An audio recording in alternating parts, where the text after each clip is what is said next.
Selamat pagi Ibu-ibu.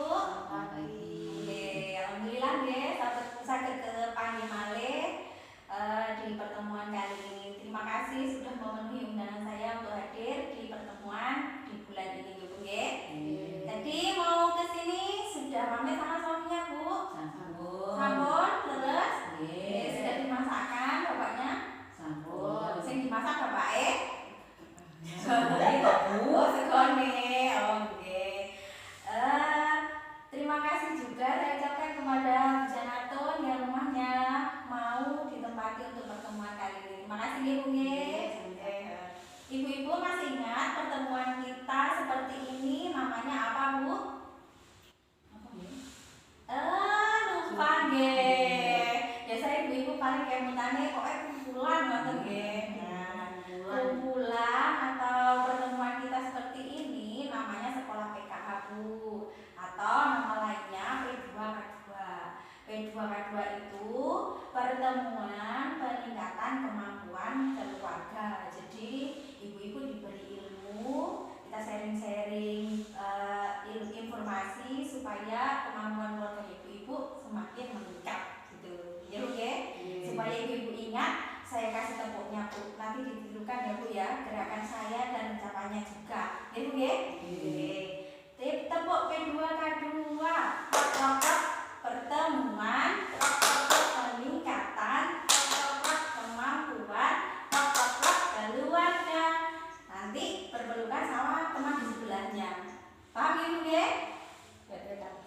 Oh ya, memang mengirimkan tertamis saling anak dengan temannya. Oke, monggo bisa dialami ya. Monggo bertepuk P2K2.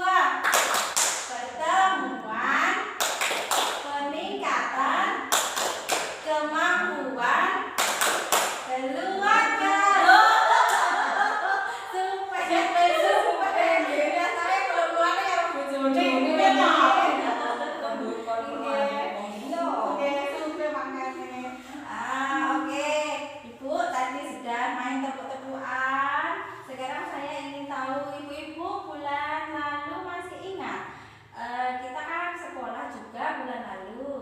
Dibahas bulan lalu apa nggih? Supeng bahas ketutupan ngobrambak nombok ngoten nggih. Itulah Bu yang ada lagunya yang berat badanku ditimbang selalu, posyandu menunggu setiap waktu bila aku diare. Nah betul, jadi bulan lalu kita itu membahas tentang diare.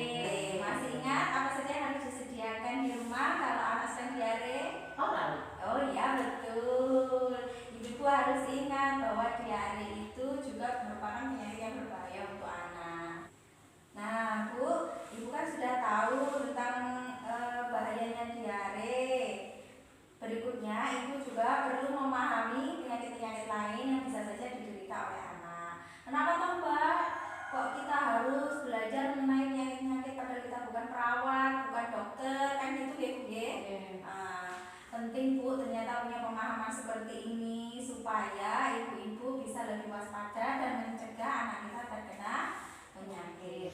Oke, Bu Monia, coba saya ingin tahu mungkin dulu pas anaknya masih kecil, masih balita, pernah menderita sakit selain demam, diare, apalagi Bu?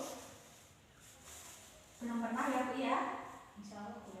Oh, alhamdulillah berarti anaknya sehat ya Bu nggih. Nggih. Kalau Bu Janatun mungkin punya pengalaman lain tentang apa yang pernah diderita oleh anaknya? Sama Bu, paling ya demam. Oh, iya. Seperti itulah. Alhamdulillah ya Bu ya. Berarti sakitnya hanya demam-demam biasa. Nah, Bu, selain demam, pilek, kemudian diare yang sudah pernah kita bahas kemarin, itu ada penyakit lain yang perlu Ibu tahu, yaitu kecacingan. Nah, apa itu kecacingan? Mari kita pelajari bersama-sama ya Bu. Dengan belajar, saya juga belajar. Saya minta tolong Bu Janatun, tolong dibacakan ya Bu. Aku nggak kelihatan. Oh, nggak kelihatan. Minta tolong Bu Monia kalau gitu, monggo Bu. Mengenal kecacingan dan pencernaan.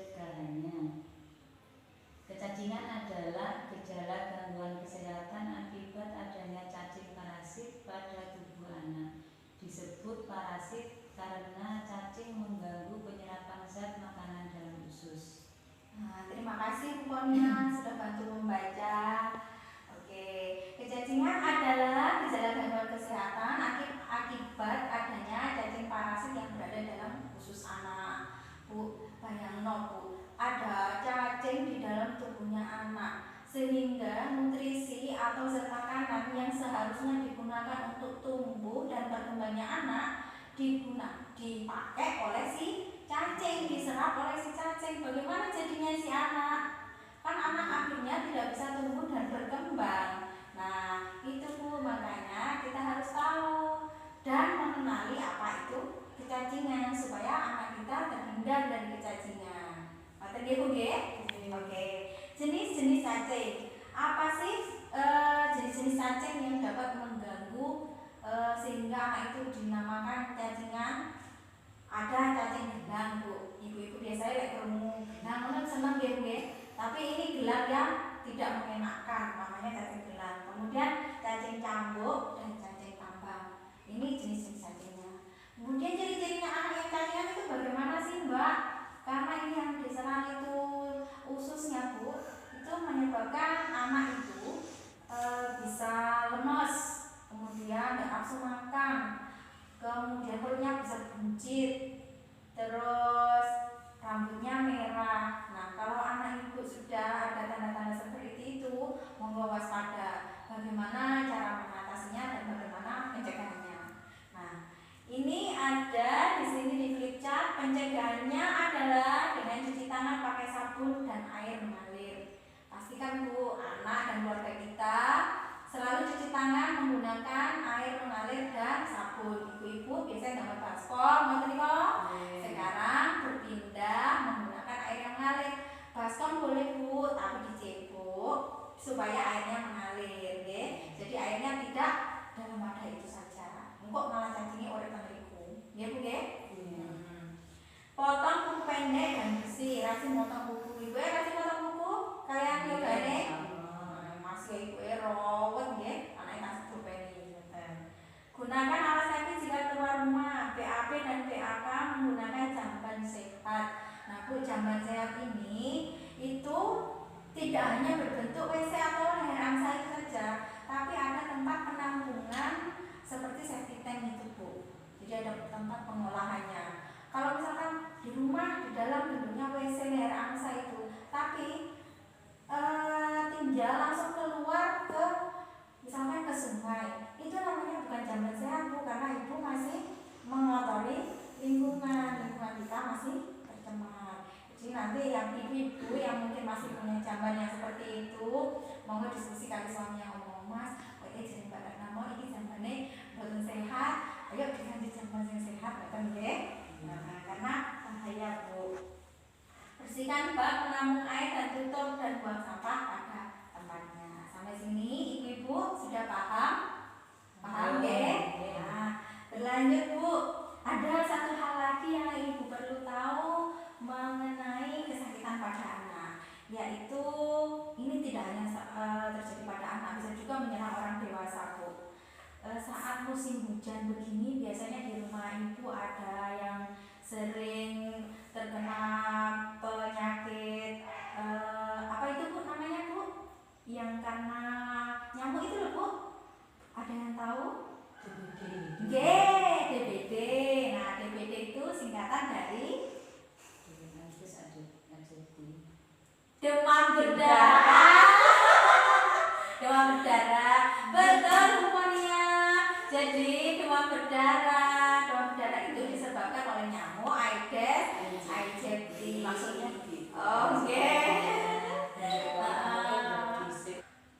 Nah, Bu, gejala dari demam berdarah itu tadi bisa berbentuk panas yang tinggi, kemudian turun lalu panas lagi, terus mual-mual, pusing, kemudian yang paling fatal itu muncul bintik-bintik merah Bu. Kalau sudah seperti itu, ibu harus tahu bahwa itu merupakan tanda-tanda demam berdarah. Nah, ibu kalau sudah ada gejala seperti itu, mau langsung ke puskesmas atau ke tenaga kesehatan terdekat ya Bu ya, supaya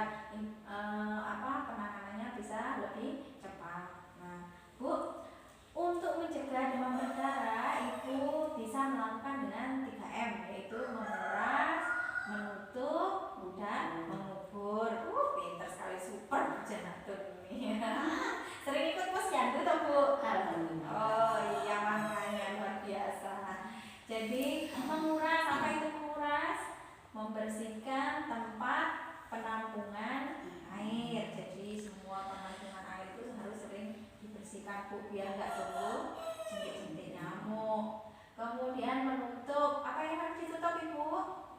Tempat-tempat air. Iya betul. Jadi tempat-tempat penampungan air, ember-ember, bak mandi. Kalau bak mandi kan sering dipakai nggak apa-apa ya. Kalau ember yang jarang-jarang dipakai itu ya ditutup biar nyamuk nggak bertelur di situ. Nanti jadi sarang. Biasa ibu-ibu musim hujan tandon iman-iman banyune asing dibuang ngoten to. Nggih, niku makane lek ditandon boleh, tapi jangan lupa ditutup supaya nyamuk nggak hinggap di situ, bertelur di situ nanti bikin sarang. Nah, yang terakhir mengubur. Apa yang dikubur Bu? Masa lalu Mbak. Jadi mengubur yang dikubur itu kaleng-kaleng bekas, kaleng-kaleng bekas yang nggak dipakai itu dikubur supaya tidak iya betul ada genangan air. Ada plusnya Bu selain 3M tadi. Salah satunya memelihara ikan untuk itu Bu supaya menghindari jentik-jentik itu. Nah, sudah pernah praktek Bu? Airnya jadi bau ya. Oh, jadi yang bisa juga dengan alternatif lain yaitu dikasih abate, jadi menaburkan abate. Kalau nggak suka ikan, kalau saya kan suka hidup berdampingan dengan hewan-hewan lain ya Bu, makanya saya itu merawati ikan. Kalau ibunya nggak suka bisa pakai abate. Kemudian memasang kelambu di ventilasi atau di itu tempat tidur itu loh Bu, biar nyamuk kan nggak masuk nggih. Kemudian yang terakhir jangan lupa pakai lotion atau iya itu biar nyamuk nggak mengganggu kita hingga kita nanti digigit menular soalnya. Itu sampai di sini mungkin ada yang ditanyakan Bu? Ada. Oh sudah paham berarti nih Bu nggih. Nah yang pertama tadi yang kita bahas tentang apa Bu? Kecacingan. Tanda-tandanya sudah paham? Apa saja tadi? Perut buncit, Kemudian rambutnya merah, kok semiran Bu kok? Nggih, jadi jeplik. Oh, rambutnya apa? Kita ketinggal toh. Bapaknya sampai dari cacingan. Terus perut buncit, nggak suka makan. Iya. Lesu, betul. Kalau demam berdarah tadi Bu? Demam tinggi, terus mual, Iya. terus bintik. Bintik Alhamdulillah super, ibu-ibu masih mengingat. Nah, sampai di sini Bu, karena ibu-ibu sudah paham, saya kira cukup sampai di situ. Saya berharap